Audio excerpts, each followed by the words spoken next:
নমস্কাৰ সকলোকে। আজি আমি আহিছোঁ দেওপানী মন্দিৰলৈ, ঐতিহ্যমণ্ডিত দেওপানী মন্দিৰলৈ আহিছোঁ আৰু এয়া মন্দিৰতে আছোঁ। মন্দিৰৰ আচলতে খুব কৰোণাৰ সময় আৰু এই কৰোণাৰ গোটেই ক'ভিড প্ৰট'কল মানি পেলাই মন্দিৰত সোমাবলৈ দিছে। ডাবল ভেকচিনেটেড হ'ব লাগিব মন্দিৰৰ ভিতৰলৈ আহিবলৈ। আমিও আহিছোঁ, খুব কম দৰ্শনাৰ্থী আহিছে, হ'লেও আজি আহিছোঁ আমি আৰু আপোনালোকক দেখুৱাওঁ দেওপানী মন্দিৰৰ ভিতৰখন। আৰু খুব বেছিকৈ দেখুৱাব নোৱাৰোঁ কাৰণ মন্দিৰৰ মূল ভিতৰ ভাগটো বন্ধ আছে, বাহিৰৰ পৰা অকণমান দেখুৱাম। তেনেহ'লে আহক চাওঁ দেওপানী মন্দিৰ।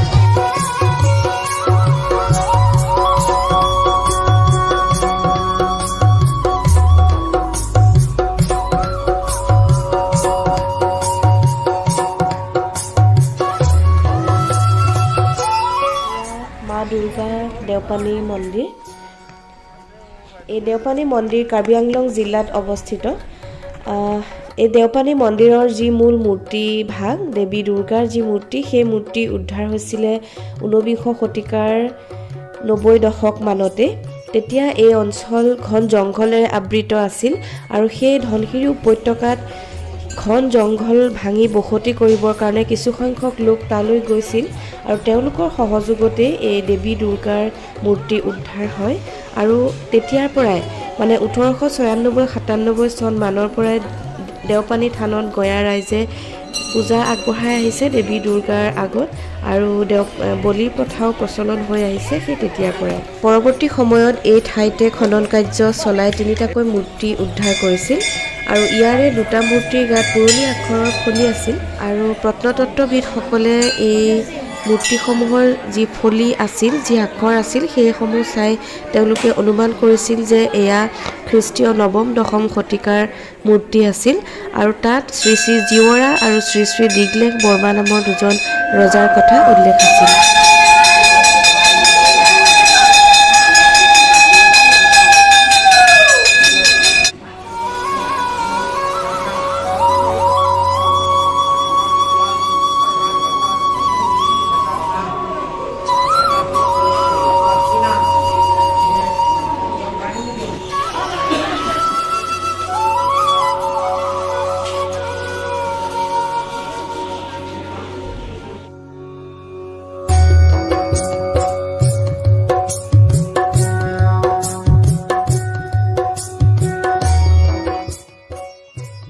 মন্দিৰত যিহেতু বলিৰ প্ৰথা আছে, বলি দিয়া হয় মা দেৱী দুৰ্গাৰ আগত আৰু এই স্থানতেই বলি দিয়া হয়।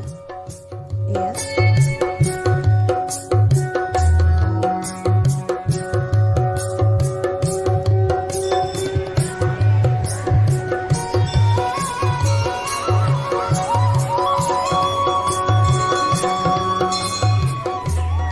মন্দিৰৰ কাষতে থকা গছত এইদৰে ৰঙা ফিটা বান্ধি থোৱা দেখিবলৈ পাব।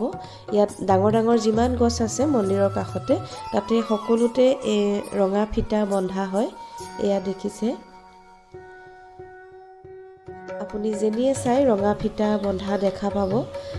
আমাৰ এটা জনবিশ্বাস আছে যে মন্দিৰৰ এই গছত, বিশেষ এজোপা গছত আচলতে এই গছজোপাত ৰঙা ফিটা বান্ধিলে আপুনি কিবা এটা মনৰ ভাৱ, এটা মনোবাঞ্ছা ৰাখি যদি এই গছজোপাত ৰঙা ফিটা বান্ধে, তেতিয়াহ'লে আমাৰ জনবিশ্বাস আছে যে আপোনাৰ এই মনোবাঞ্ছা পূৰণ হ'বই।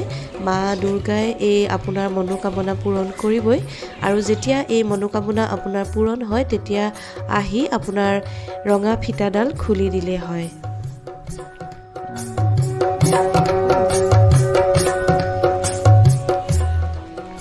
কাষতে আছে এয়া মন্দিৰৰ এটা ডাঙৰ পুখুৰী।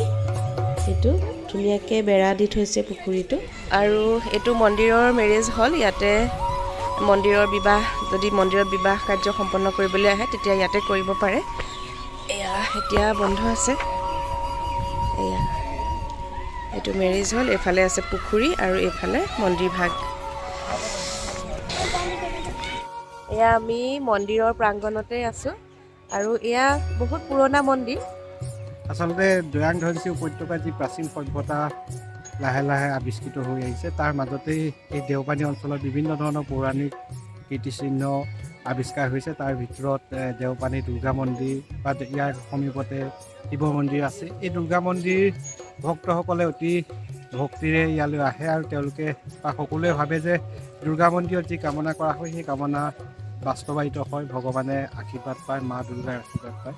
আৰু বিভিন্ন সময়ত অসমৰ বিভিন্ন ঠাইৰ পৰা, বিশেষকৈ অসমৰ বাহিৰৰ পৰাও বহু ভক্ত ইয়ালৈ আহে আৰু প্ৰত্যেক দিনাই হাজাৰ হাজাৰ ভক্তৰ ইয়াত সমাগম হয়। শেহতীয়াভাৱে ক'ভিডৰ কাৰণে কিছু ৰেষ্ট্ৰিকশ্যন আহিছে, হ'লেও আজিৰ দিনটোতো হাজাৰৰ অধিক মানুহ ইয়ালৈ আহিছে আৰু প্ৰত্যেকে আহি এটা মনত মানসিক শান্তি ইয়াত লাভ কৰে।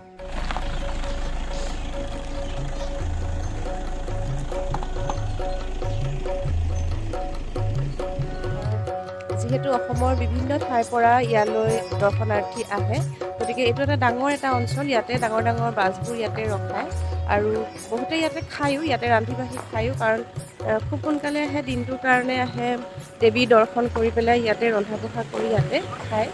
আৰু এতিয়া আমি যাওঁ মন্দিৰৰ পৰা। যদি আপুনি আগতে অহা নাই, দেওপানী মন্দিৰলৈ এপাক আহিব, আপোনাৰ এবাৰ সেৱা কৰিব, মা দুৰ্গাৰ ওচৰত মনোকামনা পূৰণ হ'ব। আৰু আজি ভিডিঅ'টো ইমানতে সামৰিছোঁ। ভিডিঅ'টো চাই কেনে পালে কমেণ্ট কৰি জনাব, আৰু যদি ভাল পালে তেতিয়াহ'লে এটা লাইক আৰু মোৰ চেনেলটো ছাবস্ক্ৰাইব কৰিব বুলি আশা কৰিলোঁ। ধন্যবাদ।